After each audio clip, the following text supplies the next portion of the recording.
అంశం తెలంగాణ దేవత, రెండవ అంశం తెలంగాణ తల్లి.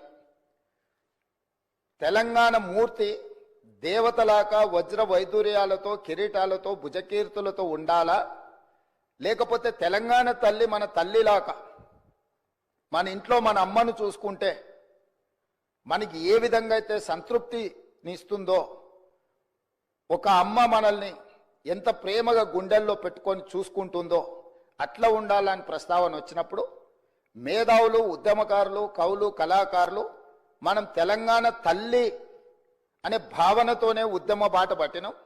మనకు తల్లి కావాలి, దేవత గుడిలో ఉంటుంది, తల్లి మన ఇంట్లో ఉంటుంది, తల్లి ఒళ్ళో మనం పెరుగుతాము. కాబట్టి మనం తల్లి ప్రతిరూపమే పెట్టుకోవాలని చెప్పి వాళ్ళందరూ సూచన చేసి, ఈరోజు ప్రతి ఇంట్లో కన్న తల్లిని చూసే విధంగా ఈరోజు తెలంగాణ తల్లిని చూసిన తెలంగాణ సమాజంలో ఎవరైనా, అది తమరు కావచ్చు అధ్యక్ష, నేను కావచ్చు, లేదా మా శాసనసభ్యులు ఎవరైనా, ఈరోజు సభలో ఉన్న ఏ సభ్యుడికైనా తెలంగాణ తల్లిని చూస్తే సొంత మాతృమూర్తిని చూసిన ఒక గొప్ప అనుభూతితో తెలంగాణ సంస్కృతి, సాంప్రదాయాలు, అస్తిత్వం, బహుజనుల తెలంగాణ తల్లిని ఈరోజు మనం ప్రతిష్ఠించుకుంటున్నాం అధ్యక్ష.